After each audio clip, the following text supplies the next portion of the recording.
Raheem. I seek refuge in Allah from Shaitan the wretched one. Bismillahir Rahmanir Raheem. In the name of Allah, the compassionate, the most merciful. وَأَوْحَيْنَا إِلَى مُوسَىٰ أَنْ أَسْرِ بِعِبَادِي إِنَّكُمْ مُتَّبَعُونَ. And we revealed to Musa alayhi salam, leave by night with my bondmen. Certainly you will be pursued. فَأَرْسَلَ فِرْعَوْنُ فِي الْمَدَائِنِ حَاشِرِينَ. Then Fir'aun sent callers to the cities. إِنَّ هَؤُلَاءِ لَشِرْذِمَةٌ قَلِيلُونَ. Surely these are only a small band, a small group of people. وَإِنَّهُمْ لَنَا لَغَائِظُونَ. And surely they have enraged us. وَإِنَّا لَجَمِيعٌ حَاذِرُونَ. And we are the host, well prepared, well provided. فَأَخْرَجْنَاهُمْ مِنْ جَنَّاتٍ وَعُيُونٍ. Then we drove them, meaning Fir'aun and his army, from gardens and streams. وَكُنُوزٍ وَمَقَامٍ كَرِيمٍ. And treasures and a noble station. كَذَلِكَ وَأَوْرَثْنَاهَا بَنِي إِسْرَائِيلَ. Even so, and we caused the children of Israel to inherit them. فَأَتْبَعُوهُمْ مُشْرِقِينَ.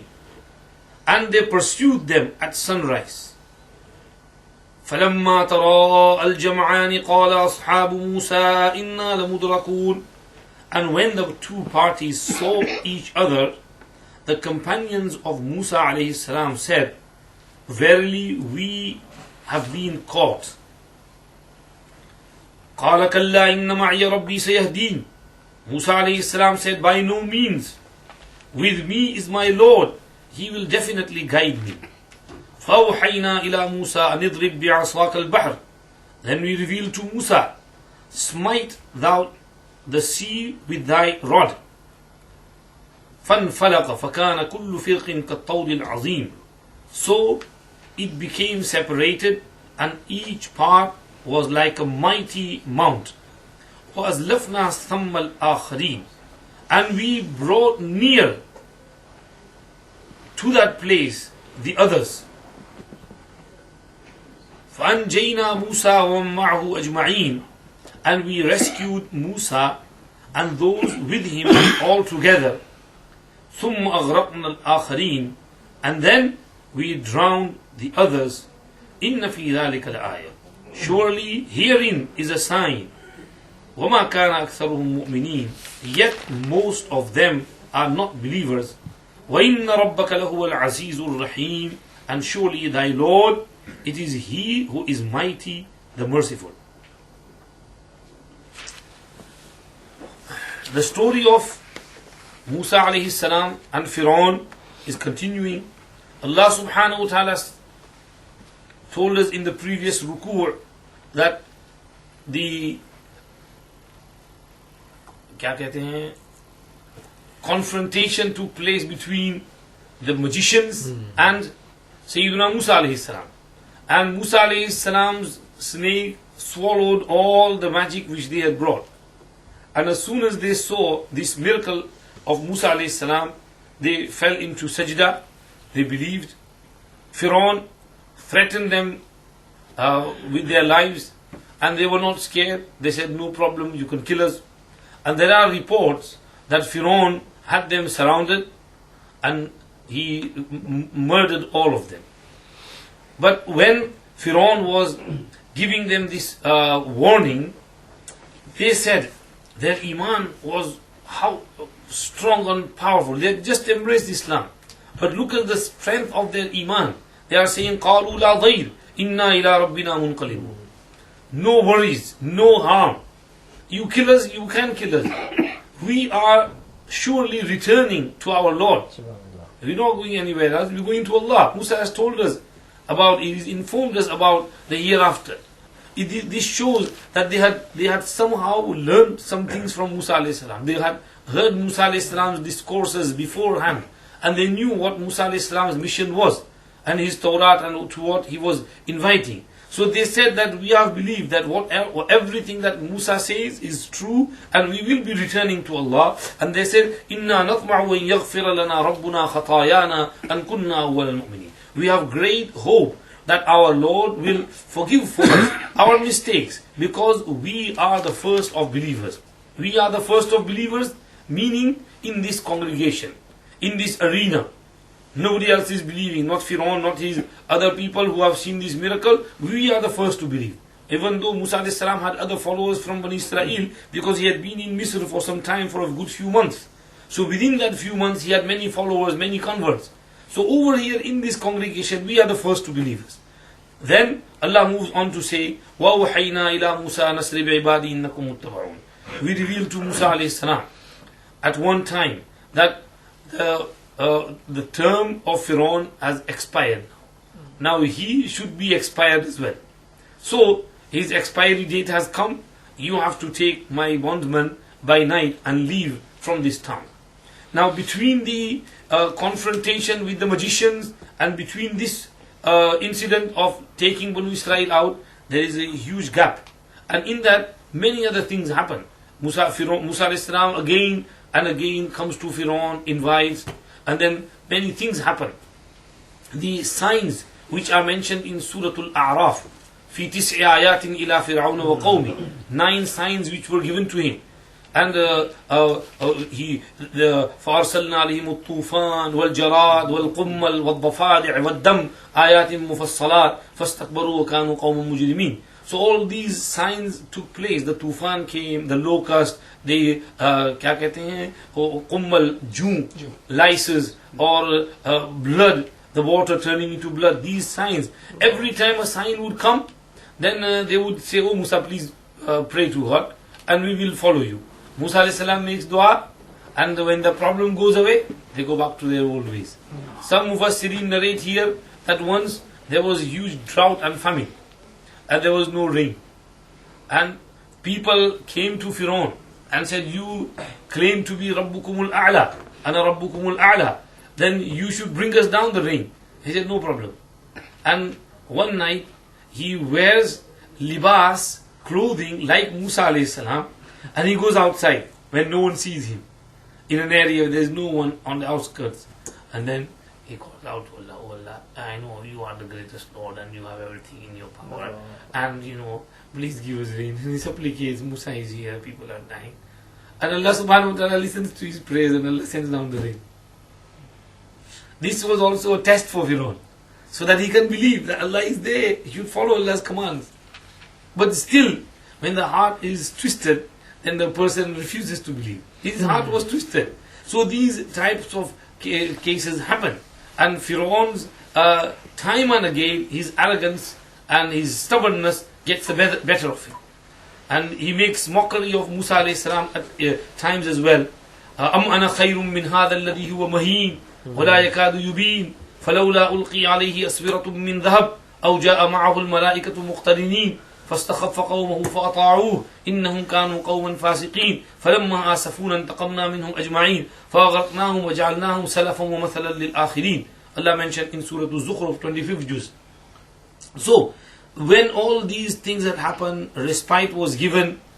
Mufassirin have said that Fir'aun had a very long life, even to that extent that some people have said that he had a life of 400 years. Others have said over 120 years. So all this time, Fir'aun was healthy, wealthy. He never had headaches, he never had fever, he never had any illness. He was always tandrus, sihatmand, and good health. So, he just thought to himself that I am God. That's what happens. No. But when his time comes, Allah subhanahu wa ta'ala, that same water of Darya Nil, for which he had garw and fakhr, in the water Allah drowned him. So Allah subhanahu wa ta'ala is saying, وَأَوْحَيْنَا إِلَى مُوسَى أَنْ أَسْرِ بِعِبَادِي إِنَّكُمْ مُتَّبَعُونَ. Musa alayhi salam was told by wahi that take my bondman by night and remember you will be followed. Don't worry. It's not that you're going to escape. This is the sunnah of Allah subhanahu wa ta'ala, that his pious servants sometimes have to migrate and leave their hometown. And this has been the case from beginning.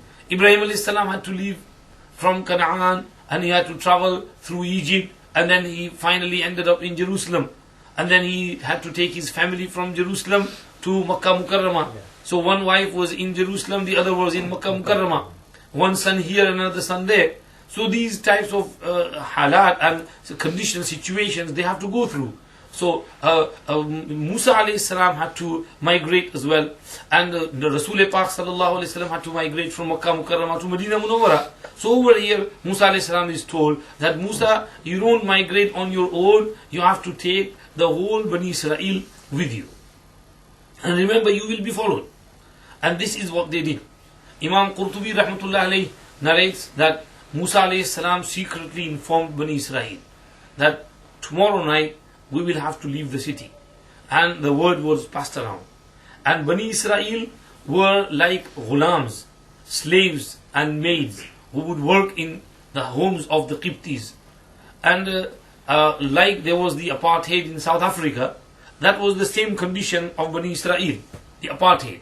The elite and the rulers, their area would be at a distance, and these Bani Israel, they would be living in slums and areas, small huts and wherever, far away from the city. And they would have to travel every day from there to here. So, like in the South Africa, that's what they used to happen. One of my friends told me that this Habshi, he used to work in the white area. And he used to work in office. He was, hard worker. He has to come with his suit, boot, tie and everything. And he used to work in the office. He was quite an intelligent person. But the rule over there was that after 6 o'clock, all the Habshis have to go back to their homes. Nobody is allowed in the white area. So this person, he was working in the office, and the bus arrived and he had to go, but he said, let me finish off my work, then I'll go. So he finished off his work, but it took him a little bit long. The bus went away, darkness fell, and when he left, he couldn't stay there. If he was caught, he would be sent immediately to jail. So he had to walk it, and it was quite a few miles walk. So he started walking, and suddenly, in that darkness of the night, he felt someone patting on his shoulder. So he looked around, he started sweating. He thought that was a jinn, a ghost, who was following him. So he started running, and the more he runs, the more, that thing pats him, and then he slows down. When he slows down, the patting goes away, and then he calms down, he walks a little bit, and then he runs, and again the patting happens. Pat, pat, pat, pat, pat. So he's sweating, his perspiration and everything. He slows down. Somehow he manages to get home. As soon as he arrives home, and he opens the door, opens the light, there's a mirror in front of him, and he looks in the mirror. What happened was, his tie had gone back, and when he would run, the tie would flutter, and he was thinking there is some jinnat patting me on my shoulder. So he was really low, he was sweating. So this was the case in that area. Similar was the case over here with Bani Israel as well, that they had to live in faraway areas from other side maybe of the river Nile, or where somehow in the slums. Musa alayhi salam told them that tomorrow night we have to go. That's the instruction from Allah subhanahu wa ta'ala. So what Bani Israel did was, the homes in which they used to work like slaves, they borrowed some jewelries from them, and they said that we are having a festival, some wedding or something, and we need some jewelry, can we borrow? And they said, everybody brought some jewelries because they wanted to go. So they said, we will take some of this, well, this is halal for us, because they have done so much things to us, why not take something from them? And they took whatever, that was their own action. It was nothing instructed by Allah or Musa alayhi salam. They did. They brought, and they saw that, they're going to celebrate, so they show some celebration and everything, but secretly they prepare the way to go. And by night, when everybody falls asleep on that side, they slowly creep out of their homes, and they start traveling. And Musa alayhi salam gathers everyone. Imam Qurtubi rahmatullah narrates over here, when everybody gathered, there was a little bit of light of the moon, but suddenly things went dark. So Musa alayhi salam didn't understand why this has suddenly happened. And some of the learned people reminded Musa alayhi salam, Musa alayhi salam, I think there is something missing. And what is it?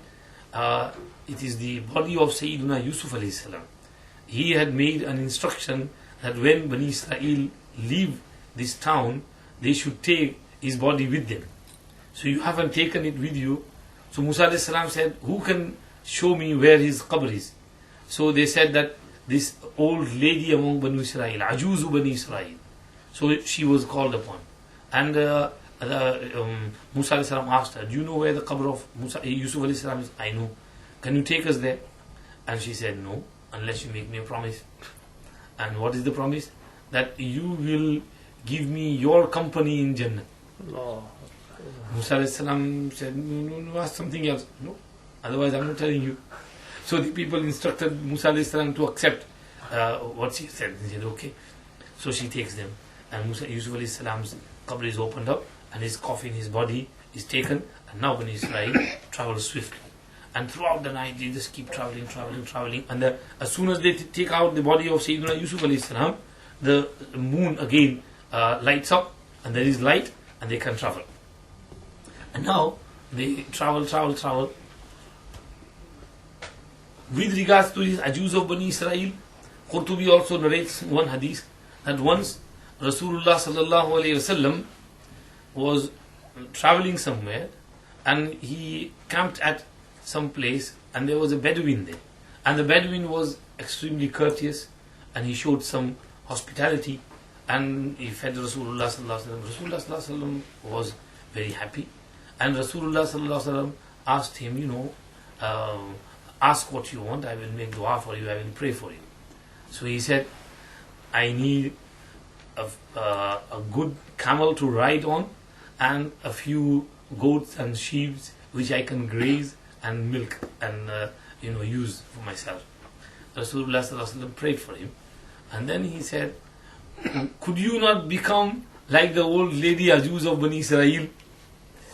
When Musa alayhi salam asked her, and she said that I want to be your companion in Jannah. However, this person was a Bedouin, so whatever goes in his mind, that's what he asked for. Anyhow, Bani Israel left, and they kept on traveling. When the day broke in sunrise, and the Qibtis are waiting for the Bani Israel to turn up in their homes for the labor work, and nobody comes. So, they are suspicious. Why is nobody coming for work? They have to do their own work. So it's hard to do your own work. If you have a habit of workers, you can't do your own work. This is why this story is narrated that this Buzrug, he was once supplicating to Allah, and he said, oh Allah, there is so much trouble around the dunya because of greed. All this trouble and ladai, and because of hirs. Take away these hirs from people, so there is no fighting and quarreling and hasad and this like this. Allah Pak said, okay, I accept your dua. Next day, the Bangi who used to come to clean the toilets, he didn't turn up, and the house began to stink. Because Bangi is that cleaner, because they did not have storage system. So the Bangis would come and clean up the toilet, and whatever filth is there, they would gather it from all the home and take it and throw it away one place. So he didn't come. So the house was stinking. And he said, Allah, why is this? Why did the Bangi not come? Why did he not here? And Allah revealed to him, you said take greed out from people's heart. So I took the greed of money out of his heart, so he didn't come. Allah puts that greed of money in people's hearts so they go to work. And that's how the dunya survives. No. And that is why Allah made some people rich, others medium, others poor, so that dunya's work can keep going. So over here, Bani Israel did not go to work, and the Qibtis had to do their own cleaning and housework. So they thought to themselves, what's the problem? And then they sent out some people.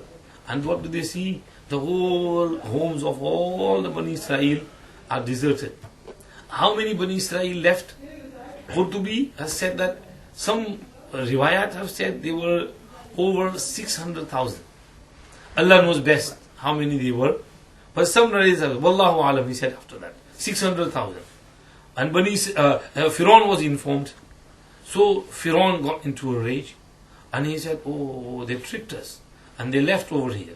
So we will have to pursue them, follow them, and grab them back and put them into jail, torture them with the severest torture. So he sends around people into the neighboring cities, and he gathers a huge army. And how big was his army? Qurtubi narrates that it was over 1 million, nearly double the amount of Bani Israel.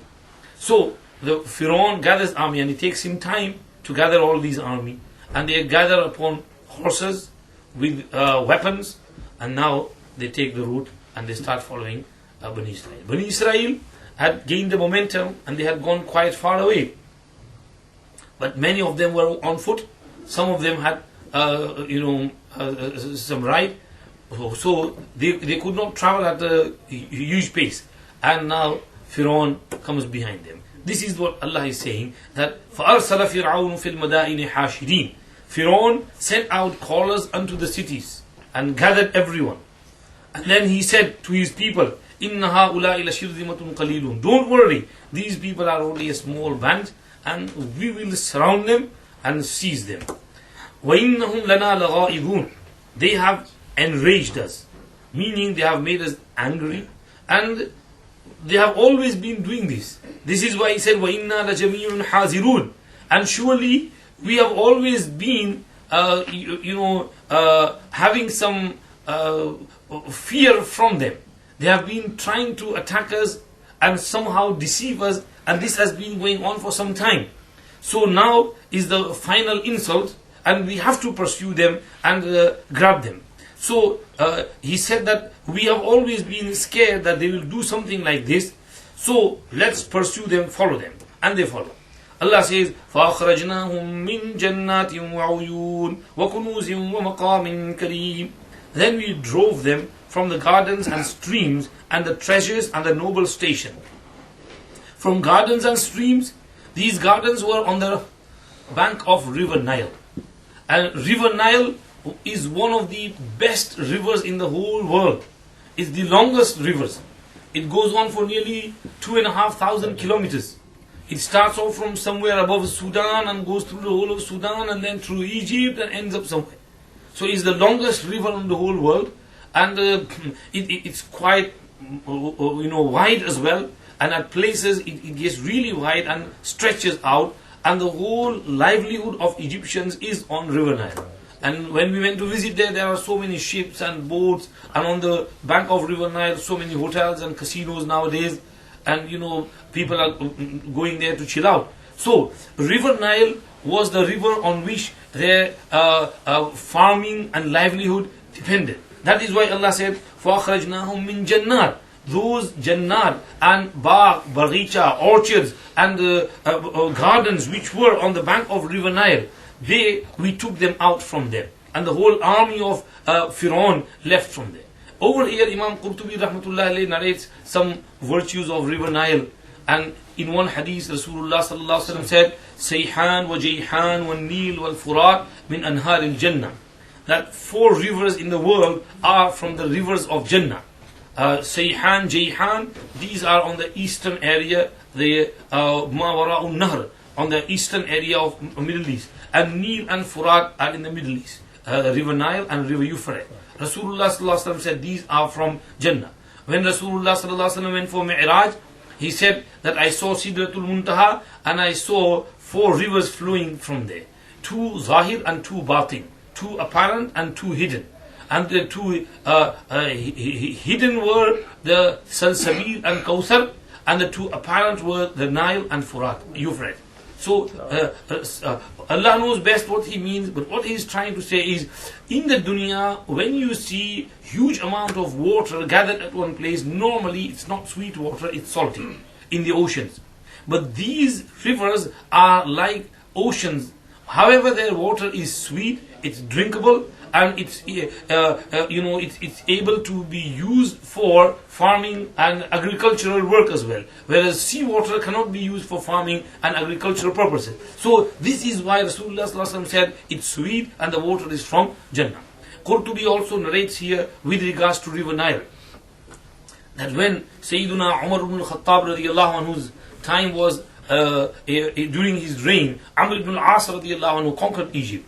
And a time came when things have settled down, that the people of Egypt who had not yet embraced Islam, they came to Amr ibn al-As and they said the river Nile has dried out. And there is a custom of ours that on the 12th of this month, every year, we have to get a virgin girl and adorn her with beautiful ornaments, beautiful clothing, and then throw her into the Nile. So whatever little bit of amount there is, she sort of drowns in there, and then the water starts to flow again. And the water has dried out, there's very less water now, and we can't survive without it. Amr ibn al-As radiallahu anhu said, no, this can't happen. Islam prohibits such practices. This is pagan practice, and this is shirk, idolatry, and we can't do this. They said, well, if you don't do that, then the water won't come. Amr ibn al-As said, we will see what happens. And the 12th night of that month approaches, and water is not coming. Now, the people are preparing to leave Misr and go elsewhere. Because they are scared, there won't be no farming, no food. Sayyidina Umar, Amr ibn al-As is also a little bit disturbed. He writes to Umar radiallahu anhu, what should we do? And Umar radiallahu anhu quickly sends a reply, what you did was correct. And Islam abolishes all the practices which came before it. And I am sending a letter with this letter of mine, gather people and throw it into the river Nile. And that's what Amr ibn al-As did. He opened that letter which Umar had said, and it was only a small clip, chitti. And on that chitti was written, Ya Nil, in kunta tajri bi nafsik, fala tajri. وإن كان الله الواحد القهار يجريك فأسأل الله الواحد القهار أن يجريك. O river Nile, if you flow on your own accord, then don't flow. No. However, if Allah, the alone, the Qahar, the subduer, causes you to flow, then I will ask that Allah, who is Al-Wahid Al-Qahar, to make you run and make you flow. No. And he threw that letter in there by night. When people woke up in the morning, the river had started flowing and 16 feet water had risen in the river. No. And from that day onwards, River Nile is still flowing for 1400 years. And this practice has never been to be repeated throughout the history. So this is River Nile, on which there were the baghat, and the baghat and the orchards, the income that used to be produced from the fruits, the vegetables, the grains, and whatever was there. Qurtubi has narrated some figures, and it used to run into millions. And in today's time, it would be billions, trillions. That's the income that would be generated from the banks and from the gardens and from the agricultural fields of River Nile. So Allah is saying, فَأَخْرَجْنَاهُمْ مِنْ جَنَّاتٍ, from those orchards and gardens, and وَعُيُونَ, from sweet water fountains, fountains of sweet waters. There were many places where they would get sweet water from the fountains, and وَكُنُوزٍ, and they had treasures. They had huge treasures in the cities, because they were the most rich people in the whole world at that time. The Pharaoh dynasty, it was the greatest dynasty at that time, and they were extremely wealthy. So from their treasures, and وَمَقَامٍ كَرِيمٍ, and they used to live on noble stations. Noble stations means very good houses, mansions, palaces. And the palaces which they had, from those huge mansions and palaces, the noble places, we drove them out, and we caused them to follow Banu Israel. And they did follow. Allah is saying, كَذَلِكَ وَأَوْرَثْنَاهَا بَنِي إِسْرَائِيلِ, even so this happened, and then we gave the inheritance of that to the children of Israel. And children of Israel crossed the Red Sea, or whichever place Allah subhanahu wa ta'ala told them. And then when Pharaoh and all his army was drowned, many of them went to Jerusalem, and many of them returned to Egypt. And that's how this was the second coming of Bani Israel into Egypt. and they inherited the wealth and the gardens and everything in which they used to work as slaves and maids. They become the owners and possessors of that. So Allah is saying, we gave the inheritance to Bani Israel. فَأَتْبَعُوهُمْ مُشْرِقِينَ. Allah is saying, they followed them and pursued them at sunrise. Pharaoh gathered and they followed them at sunrise. So فَلَمَّا تَرَاءَ الْجَمْعَانِ, when the two parties saw each other, the companions of Musa alayhi salam said, verily we have been caught. Musa alayhi salam's companions were scared, terrified. And they said that we have been caught. Oh no, Musa. In another place, they started scolding Musa. Oh Musa, before you were born we were in trouble. After you came we were in trouble. And now look what you have done. You have killed us. You have murdered us. Look, army is behind us and the ocean is ahead of us. There is no way to go. And Pharaoh is going to slaughter us now. So Musa alayhi salam said, Kalla, inna ma'i rabbi sayhadi. Never, never. By no means. With me is my Lord, and He will surely guide me to what I have to do. So Musa alayhi salam was told to hit the stake, and the ocean opened up, and everybody crossed. And Allah subhanahu wa ta'ala says, Pharaoh came closer, and he was drowned, and Musa alayhi salam and his companions were rescued. Therein is a sign, but most people will not believe. We will complete this after Salah, inshallah. So, just finishing off. فَلَمَّا تَرَاءَ الْجَمْعَانِ قَالَ أَصْحَابُ مُوسَى إِنَّا لَمُدْرَكُونَ. When the two parties saw each other, the companions of Musa alayhi salam said, verily we have been overtaken. قَالَ كَلَّا إِنَّ مَعِيَ رَبِّي سَيَهْدِينَ. Musa alayhi salam said, by no means, with me is my Lord, He shall surely guide me. فَأَوْحَيْنَا إِلَى مُوسَى أَنِ اضْرِبْ بِعَصَاكَ الْبَحْرَ. Imam Ibn Kathir rahmatullahi alayhi narrates that at the forefront of the Israelites were Musa alayhi salam's elder brother Harun and his disciple Yusha bin Nun and Mu'mini ala Fir'aun, that person who had embraced Islam from the family of Fir'aun. And they were ahead and they were very calm, but the Israelis were making a chaos and screaming and shouting and scolding Sayyidina Musa alayhi salam. So Musa alayhi salam was waiting for some wahi from Allah subhanahu wa ta'ala. And Allah subhanahu wa ta'ala revealed to him, O Musa, strike the ocean with your staff. And Musa alayhi salam went ahead and he told the people that Allah subhanahu wa ta'ala has instructed me to do this. And he struck the ocean, and immediately Allah subhanahu wa ta'ala says, فَانْفَلَقَ فَكَانَ كُلُّ فِرْقٍ كَالطَّوْدِ الْعَظِيمِ. So it became separated and each part was like a mighty mount. فَانْفَلَقَ پھٹ گیا, separate ہو گیا. فَكَانَ كُلُّ فِرْقٍ, firq is al-fajju bayn al-jabalayn. Ata al-Khurasani says that between two mountains there are pathways. So that pathway between two mountains is called firq. And at-tawdul azim, tawd means huge mountain and azim makes it more huge. So because it was the ocean and the water immediately stopped. Now oceans are quite maybe 300, 400, 500 feet deep. So all that water which was coming suddenly stopped. And there was path in between. And not only one path, because there were 12 tribes of Bani Israel, there were 12 paths.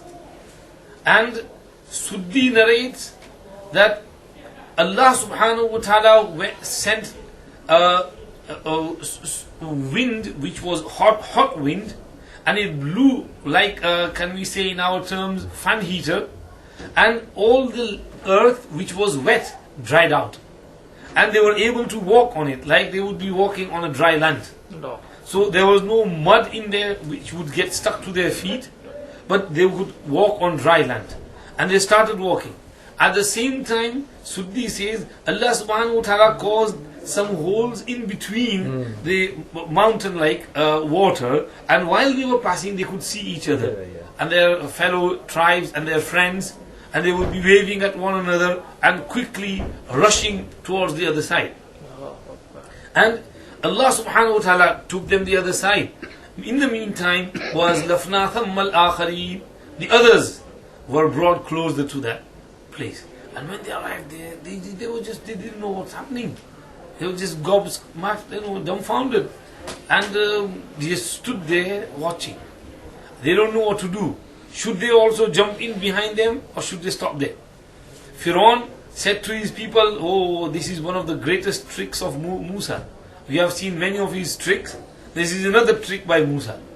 So what should we do? Should we follow? They were hesitating. In the meantime, while they were hesitating, Bani Israel had crossed the river and they were on the other side, getting out. And they are scared, looking at the back all the time. And now, Pharaoh was standing there in hesitation. Jibreel alayhi salatu wasalam comes and grabs hold of the rein of his horse and pulls it. And when he pulls it, the horse jumps into the ocean and onto those paths. And when his army sees Pharaoh jumping inside, all his comrades and his army, they also follow suit. And they reach into the middle. And the whole army arrives. And when they are in the middle, suddenly Allah causes the water to start flowing again. Abdullah ibn Masud says they all drowned. فَغَشِيَهُمْ مِنَ الْيَمِّ مَا غَشِيَهُمْ. So much water that so much huge amount of bodies were never to be seen scattered in the waters or on the river or on the seasides ever before. This was the first time that so many hundreds of thousands of bodies were seen in that area, and bodies were flowing like dirt or क्या कहते हैं कचरे की तरह से, like pieces of wood floating on the water. Now Allah subhanahu wa ta'ala is saying, وَأَنْجَيْنَا مُوسَى وَمَن مَّعَهُ أَجْمَعِينَ. We delivered and rescued Musa and those who were with him all together. ثُمَّ غَرَقْنَا الْآخَرِينَ. And then we caused the others to drown. إِنَّ فِي ذَلِكَ الْآيَةِ. Surely therein is a sign. وَمَا كَانَ أَكْثَرُهُم مُؤْمِنِينَ. A sign of the power of Allah subhanahu wa ta'ala. Many people deny this miracle. Hazrat Maulana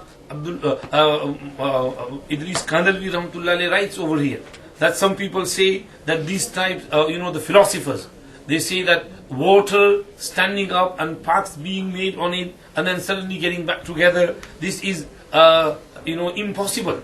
The human mind can never comprehend this. Because Allah knew that there will be people who will deny this, that's why Allah said, Inna fi zalika al-ayah. There is a sign in there of the power of Allah subhanahu wa ta'ala. Allah has the power to do anything. Allah can cause the water to flow, Allah can stop the water within kun fayakun. And whatever He commands happens. So Allah caused the paths to be made over there. Hazrat Maulana writes that जानना चाहिए कि फलासिफा का ये दावा कि इस किस्म के मौजिज़ात का वक़ू अक़लन मुहाल है, ये दावा बिला दलील है. आज तक कोई दलील इसके मुहाल होने पर कायम नहीं हो सकी. There has been no evidence brought forth that this is impossible and this cannot happen. Water can suddenly freeze, like you see in the North Pole, the snow and ice, and it freezes during the wintry seasons. So if water can freeze in that manner through a source of cold wind, then why cannot Allah cause it to freeze without any cold wind or anything? So it is Allah who froze that water, and it is Allah who made that path over there. Jamadat, nabatat, haywanat, जमातात नबातात के अंदर हैवानात का पैदा हो जाना, जमीन में हशरातुल अर्द का पैदा हो जाना, ये रोजमर्रा का मुशाहदा है. बस अगर एक नबाताती चीज यानी असा बहुक्म खुदावंदी हैवान बन जाए तो ये अक्लन मुमकिन है. बसा औकात लकड़ी के अंदर कीड़े पैदा हो जाते हैं. हजरत is talking first about the asa turning into a python. Then how could Musa alayhi salam's staff turn into a python? This is not possible. Hazrat is saying it's possible. Many times you see that in jamadat and in lifeless things there are the things of life being created in there. Haji. Those who object to this, the word miracle itself means it register data. It's not a miracle. No. So miracles are, क्या कहते हैं, beyond scientific inexplainable. Inexplainable. सही है.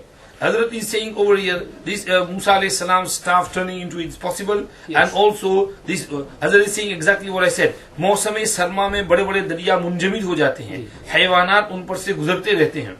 They freeze in such a manner that animals run over it, and we say not only animals people take cars over it. And there are races on those ices in many places. And during the summer, there is the lake and the ocean. But during the winter, people are playing hockey and whatever on there. So, मालूम हुआ पानी का इत्तिसाल और उसका इनफिराक और इनफिसाल पानी की नफ्स माहियत का ज़ाती और तबई तकाजा नहीं कि जो नाकाबिल तगय्युर व तबद्दुल हो, ये सब कुदरत खुदावंदी से है. बस अगर कुदरत खुदावंदी से मूसा अलैहिस्सलाम के लिए दरिया का पानी थोड़ी देर के लिए फट जाए और थम जाए और फिर उनके गुजर जाने के बाद फौरन बहने लगे, तो ये बात अक्लन मुहाल नहीं. अलबत्ता खालिक़ आदत होने की वजह से अजीब व गरीब जरूर है. अगर ये कोई अमर अजीब न होता तो फिर मौजिज़ा ही क्यों कहलाता? डॉक्टर साहब ने भी यही बात कही कि if it was explainable, then it can't be classed as miracle because it's beyond explanation. That is why it's a sign from Allah subhanahu wa ta'ala. तो फिर मौजिज़ा ही क्यों कहलाता? बस जो करिश्मा कुदरत खुदा के किसी बरगुज़ीदा बंदे के हाथ पर जाहिर हो, तो ये उस नबी का मौजिज़ा कहलाता है, जो उस नबी की सदाकत और हक्कानियत की दलील और रोशन अलामत होता है. बस ये वाक़या चंद हैसियत से मौजिज़ा हो गया. एक, महज असा मारने से दरिया फट गया. 2, और फिर उसमें बनी इसराइल के 12 कबीले, 12 के लिए 12 सड़कें पैदा हो गई. और 3, फिर बनी इसराइल वहां से गुजर गए और उसके बाद दरिया दोबारा रवां हो गया. ये सब मौजिज़ात इसमें पाए जाते हैं. तो हजरत अल्लाह सुब्हानहू व तआला सेज इन फी ज़ालिका लआया, surely therein is a sign. Verma can't अक्सरुहुम मुमिनीन, however most of them were not believers and they did not reflect on the signs which Allah subhanahu wa ta'ala put forward in front of them. وَإِنَّ رَبَّكَ لَهُوَ الْعَزِيزُ الرَّحِيمُ, surely your Lord is mighty and He is merciful. So Allah subhanahu wa ta'ala mentioned this in this manner. The ruku is finished. Next is a story of Sayyiduna Ibrahim alayhi salam. وَاتْلُ عَلَيْهِمْ نَبَأَ إِبْرَاهِيمَ. We will inshallah go the tafsir of that next week inshallah.